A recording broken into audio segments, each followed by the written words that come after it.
like to introduce my new friend. I said, he and I just met 3 weeks ago at a social function over in Albuquerque.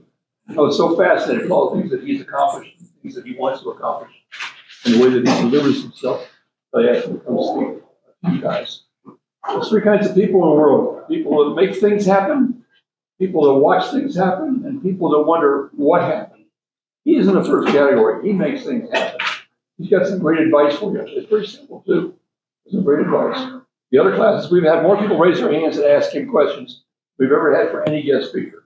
He's got some really interesting things to say. His story is not, he flew in here from Minnesota where he lived on a mansion, stuff like that. Not at all. He grew up in the South Valley right here.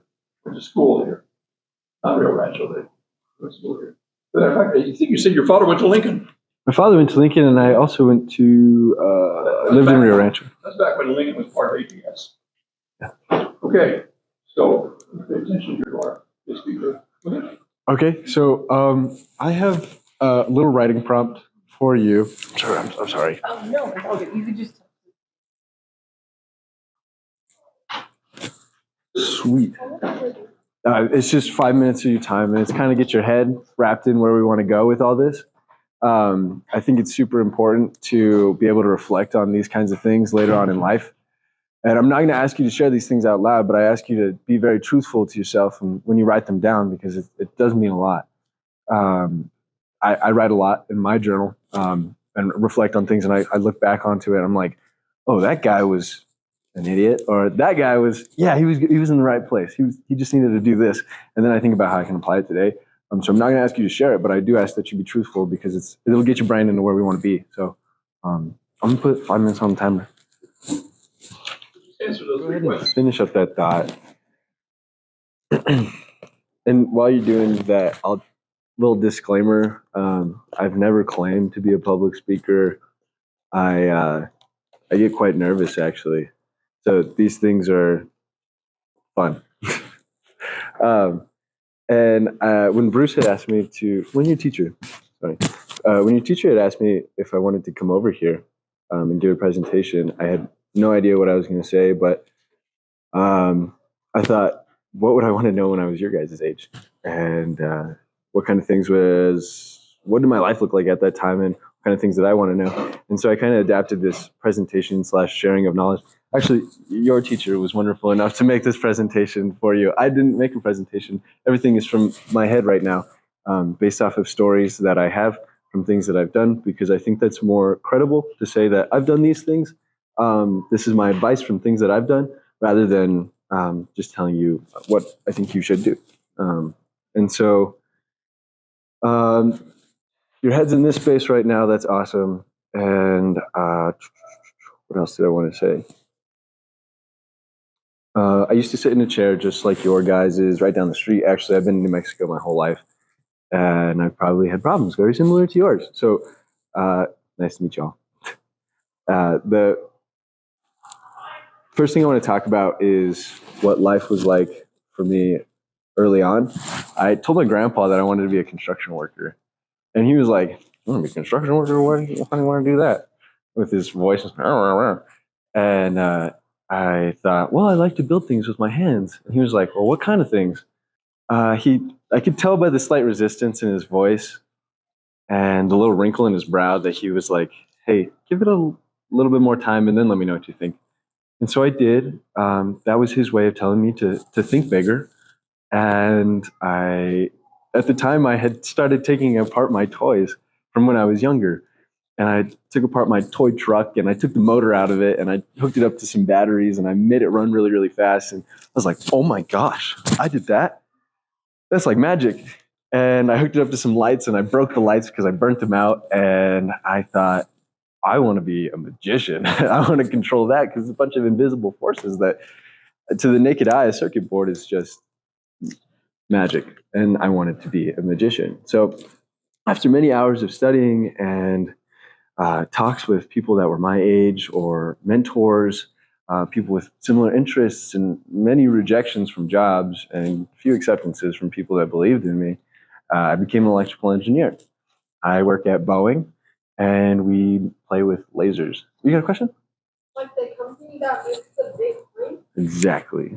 Yeah, that's what they're known for. They're known for making the planes, and um, exactly, that's one of them. One of the most popular commercial airplanes. You're totally right. They have a whole fleet of them, and we work on the defense side. So we do lasers. I actually have a clearance. There's a lot of things that I can't talk about my job, but I can tell you we work with lasers, and it's a good time. So there's three things that I wanted to talk to you guys about. Oh, sorry. And thank you again for the slide. So the first thing is connect. So CCU. It's just an acronym I came up with. It really has no more meaning than what I just gave it. And the first C stands for connect. So when I was in high school, I had a friend. I got really close to her auntie and uncle, and they were very successful entrepreneurs. And they owned a business, and they were very profitable, and they were doing very well. And every time I got the chance, I'd be like, "What are your favorite money-making resources?" Or, "Why do you like to be in business anyways?" And they saw my eagerness, and they loved to chat, and I loved to chat back. And it was great to be able to connect with them, because one day they had a friend. His name was Mark. Mark offered me an internship through them, but at UNM. I was like, "Heck yeah, that's where I want to be, an engineer." So I took the internship, spent my summer there, and one day I'm riding my longboard around campus, and there is a newspaper. At the back of the newspaper, there's a guy giving a presentation, and I will never forget the title because it changed my life. And it said, "Gallium nitrate and the photoconductive semiconductors of the nonlinear regime." It took me 5 years to understand what that meant. And I'm so glad I ended up going, because I booked a time slot, and like a week later, I went to the presentation. I show up.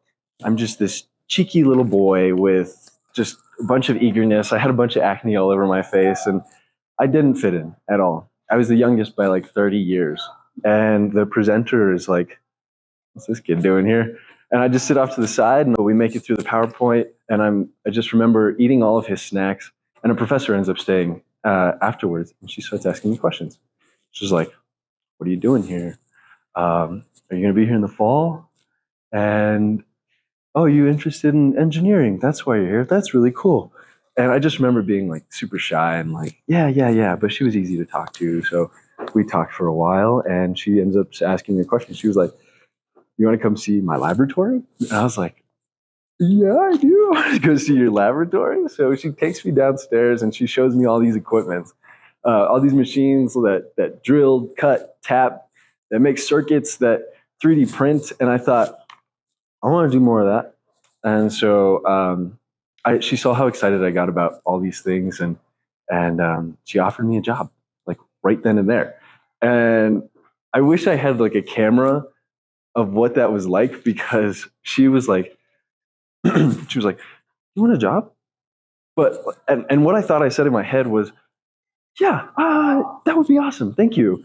But what I did out loud was like, "Oh, um,"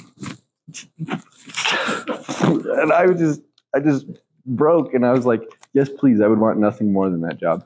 So because I connected with this auntie and uncle, and I connected with their friend, that ended up getting me an internship, and I ended up just happened to be at the right place at the right time. The right person was there, and I was able to make a quality connection with that professor.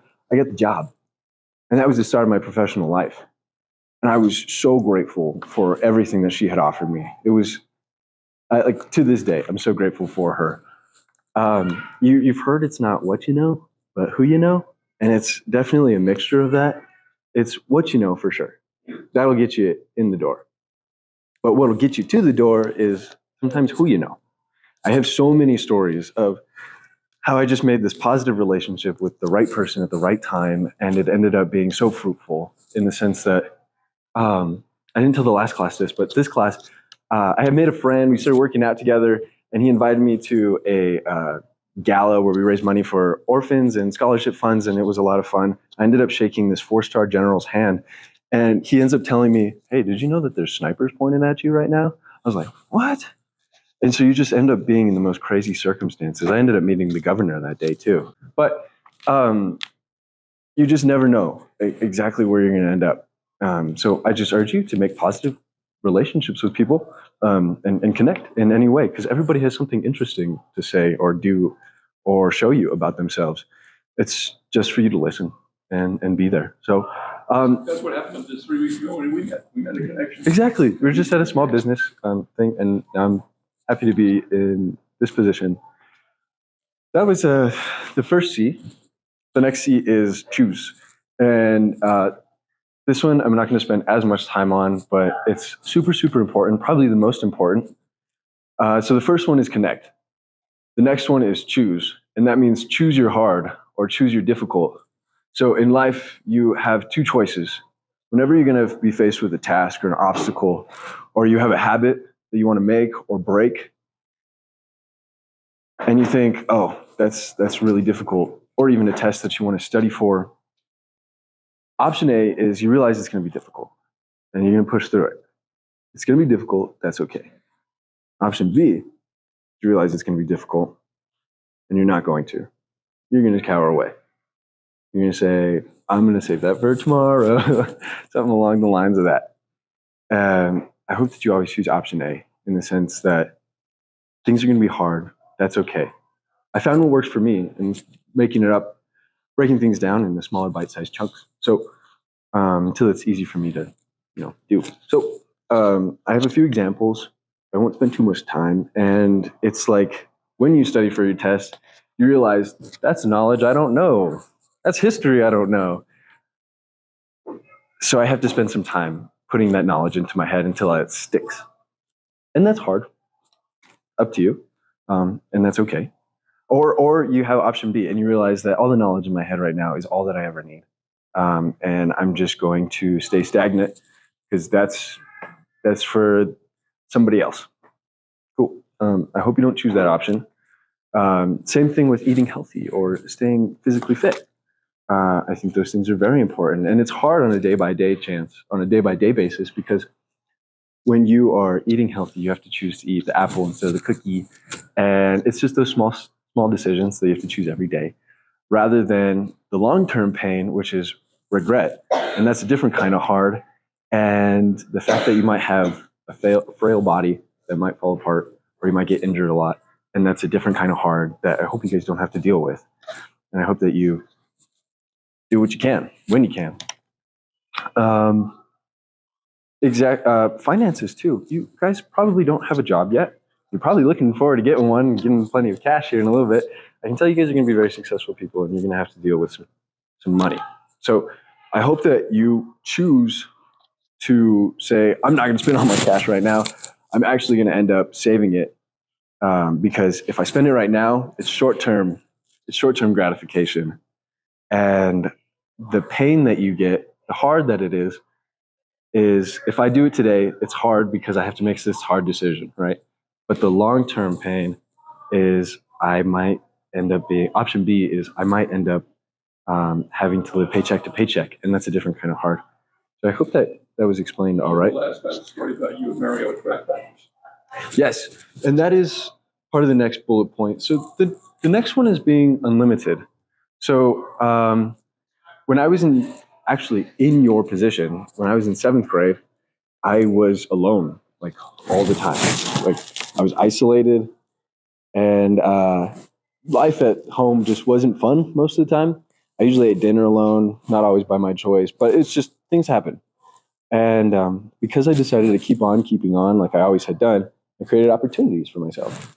In 7th grade, we ended up moving school districts, and I ended up leaving my ride or die friend. Like, So we moved to a school district, and they all spoke a different language. And I mean that literally. They all spoke Spanish, and I didn't know it at the time. And so I was seen as somewhat of an outsider, and I just was trying to fit in. And so they even eat this chili candy, and I thought that was interesting. Regardless of what it was like at that time, that exposure was actually really good for me. But I decided I was going to make opportunities for myself. I decided to join just one program, and it was track. And track brought a lot of friends. One of my friends was Mario. And Mario was this guy. He was the fastest sprinter on our team. He was an 8th grader. He was a year above us. And he had these big old muscles. Mario was even growing a mustache quite successfully. I thought he was cool.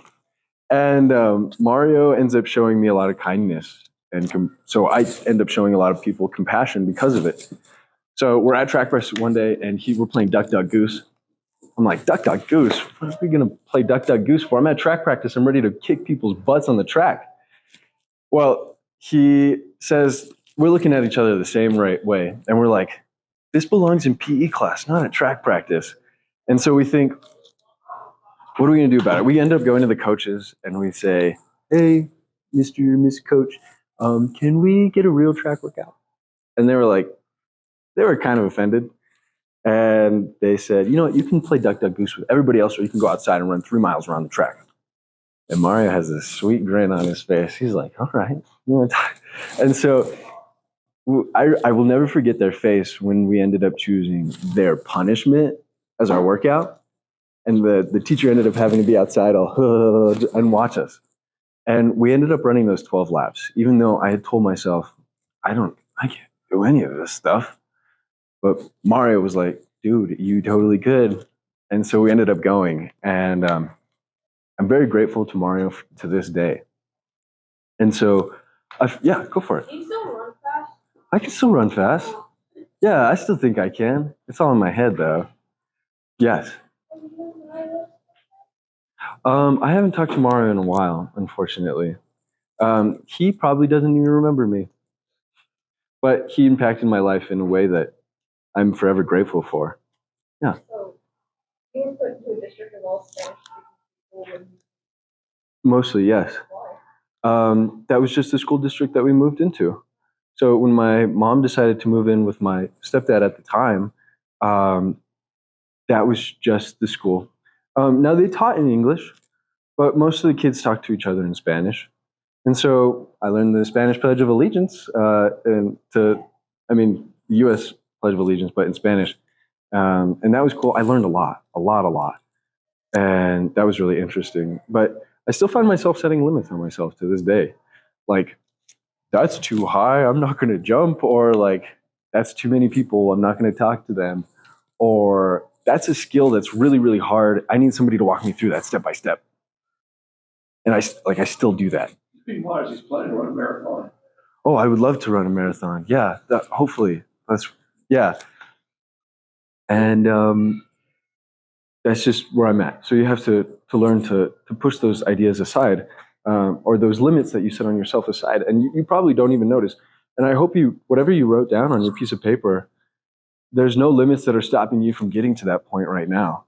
I mean, it starts today. It doesn't start tomorrow, but it's going to be difficult, and that's okay. That's okay. Just start in a place that you know how to start. Anyways, I hope you realize you're not a victim to any of your circumstances.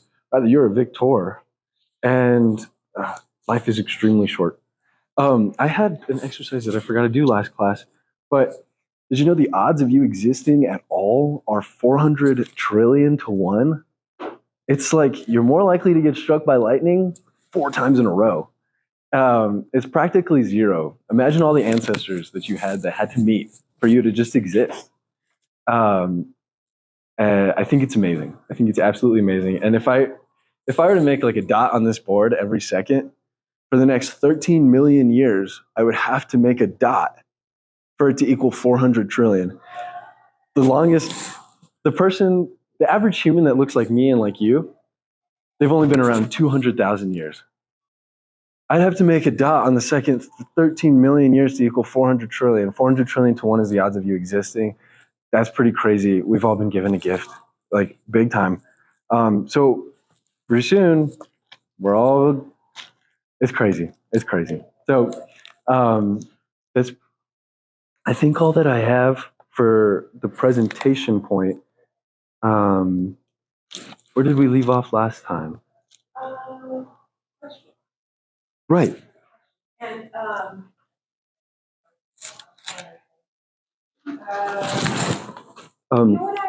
Shoulder? We didn't talk about this last time, but I was going to ask you if, when you first started talking about how you were electrical engineer kind of after rejection, Mhm. and then even just how you can expect to go to college.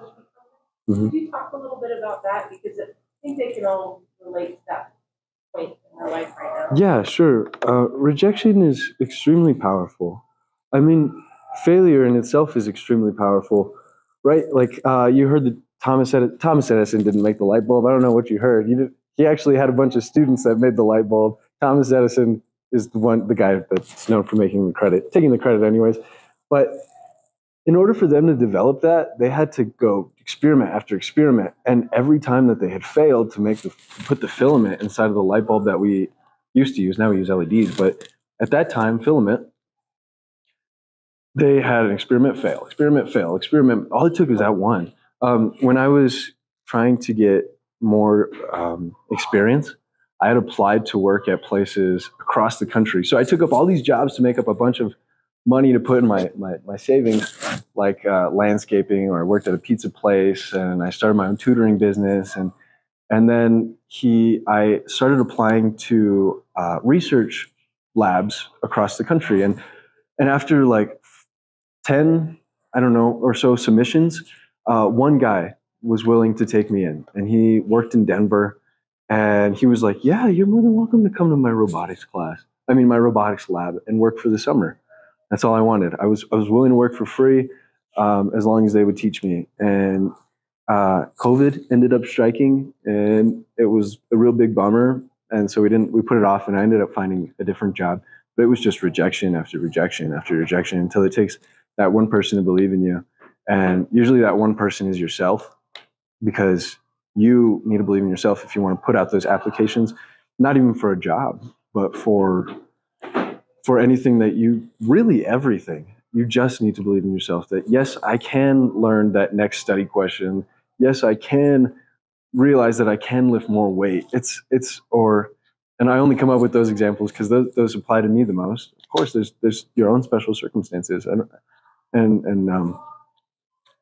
failure is the biggest teacher. So it's never a setback. It's always just something that the long term is always the shortcut. If you're willing to take the long road, the road that you know is going to be a little bit difficult, that's the shortcut, because it'll get you there. It will get you there. Anyways, yeah. Yeah, no, thank you. I'm going to ask, if you don't mind, if it's okay, just this connect, choose, unlimited.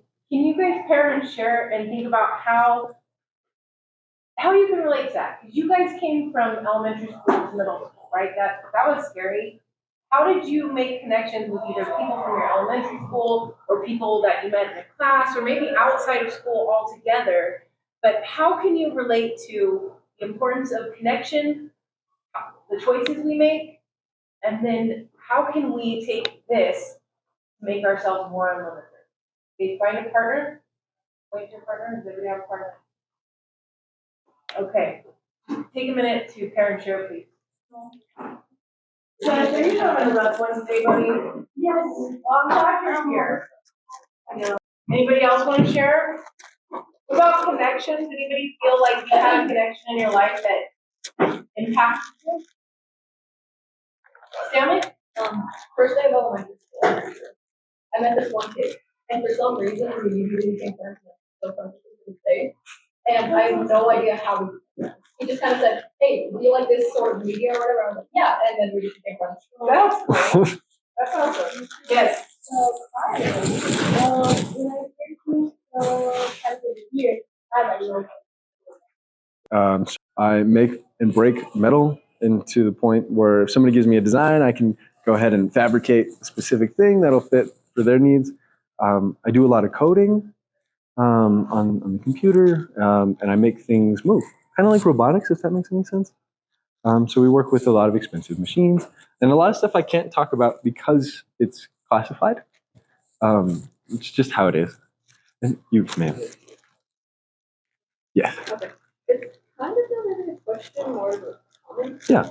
You mentioned being like working with electrical stuff. My brother, it reminded me of my brother because he's this place in Albuquerque called Job Corps actually. Okay. He's learning to be like working with electrical and stuff. He knows how to hook up fans, hook up lights, work with circuit boards, all that stuff. Mm-hmm. So whenever there's an electrical problem, the first word out of everyone's mouth is, Go get your brother. Go get your brother. Yeah, that's a good idea. Oh man, I love electricity because it's invisible. It's like a force that it controls things that you just can't. You have to know how to do it right in order for it to work, and it's like magic, and it is like you being a magician once you can control it. And I think that that's awesome. So I'm going table by table. That was your number 3. I'm keeping count for you. Oh, thank you. You two do rock paper scissors. Oh, man, nice. I mean, You settle it how you want to settle it. I don't know. Yeah. All right. I win. It's 2 out of 3. Okay, next one. Next one wins. Next one wins. What? Next one wins. Oh, snap. You could have had $2. Anyways. Go for it. You can't eat them. You can give it to your friend. You can ask the question. You can try eating it, but not around here. I don't want to be liable. If I still have some questions, I have to do one. You can still ask a question. We'll come back to you later. I don't know if you'll get one of these, though. What was your question, Jake? What's your question? What was your question? Ah, he's in the zone. Jake, what's your question? What was the question again? Oh, you know. You were raising your hand to ask him a question. Okay, you know what? Your friend deserves it. Yeah, He does. Let me see. Okay, you guys can deal it out later. But What's your question? I'm curious about one of you guys' questions. Yeah. Sure. Oh, I was gonna ask like. Okay, so we. Okay, I'll ask you next because we do have some time. One of the unclassified projects that we do work on is a counter UAS. So imagine you're in the military, you're sitting at your base, got a bunch of walls, and you see a drone is coming at you. That drone's got a bomb on it. You don't want it hitting your base. That's a no-no. That's casualties. That's not good. So what do? We shoot it down with our lasers. Yep. Without making the pew-pew, but like it does. Correct. And they're not guns, but they are systems that can sit and be transported. And we even have one that we put on top of a buggy-like car. It's called a Razor, and it's unclassified. You can go look it up online. It's pretty interesting.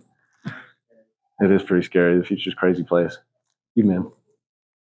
What's your favorite holiday? My favorite holiday, that's a good. I love Christmas. Oh my gosh, you should see my house. We just start decorating everything. I put lights everywhere. I mean, it kind of makes sense, right? We put lights everywhere. I love just like how cheery people get around the holidays. And yeah, I put up my Christmas tree like the day after Thanksgiving. Anyways, thanks for asking. And you? So I had said that I wanted to become a construction worker when I was really, really little.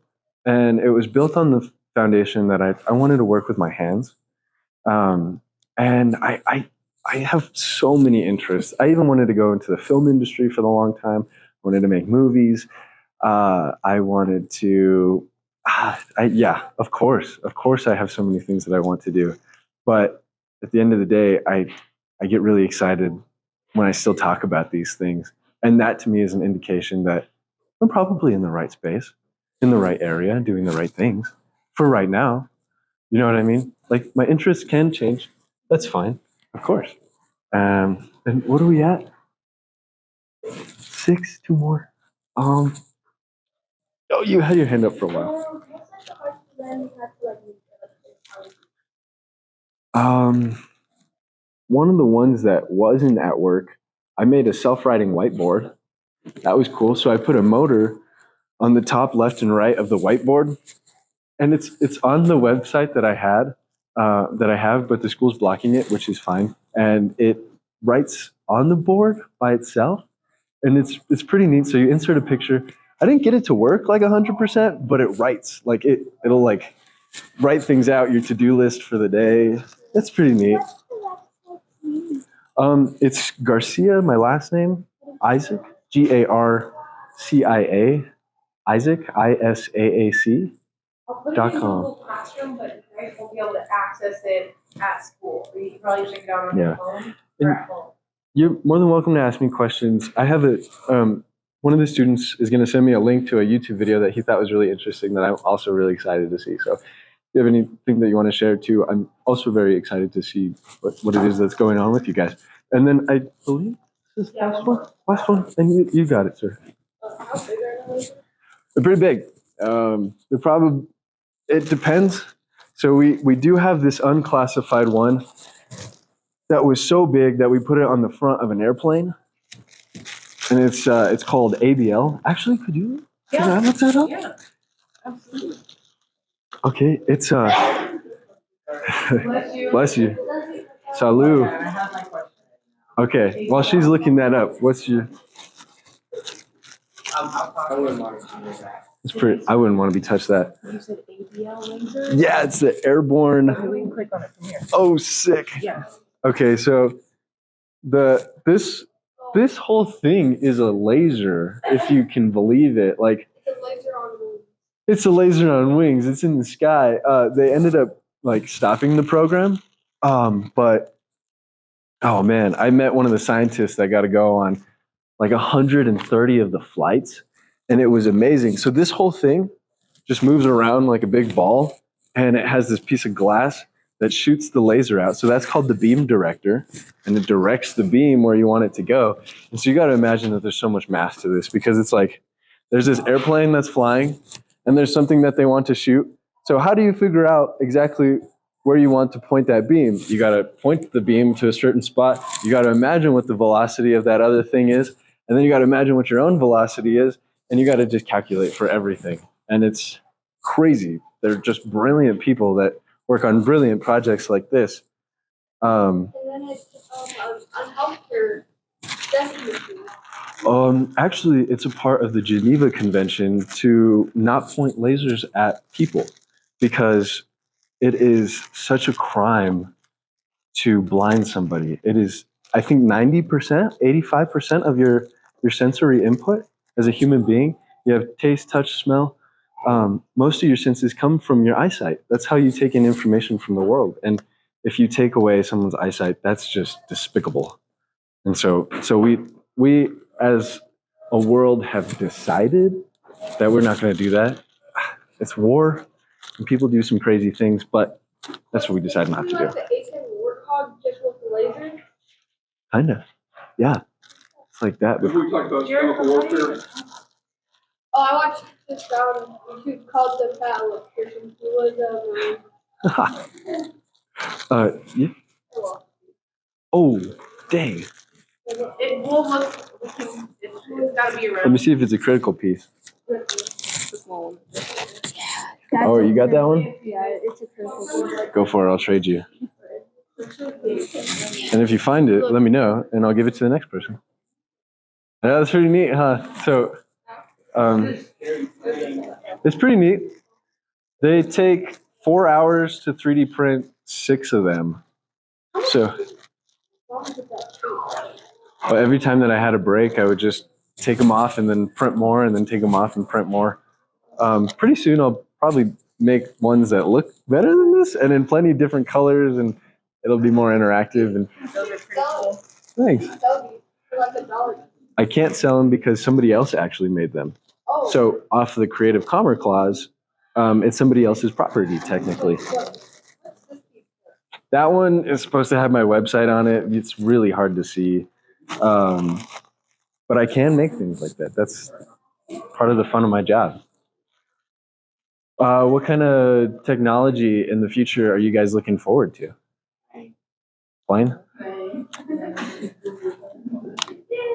You? Yeah. Maybe.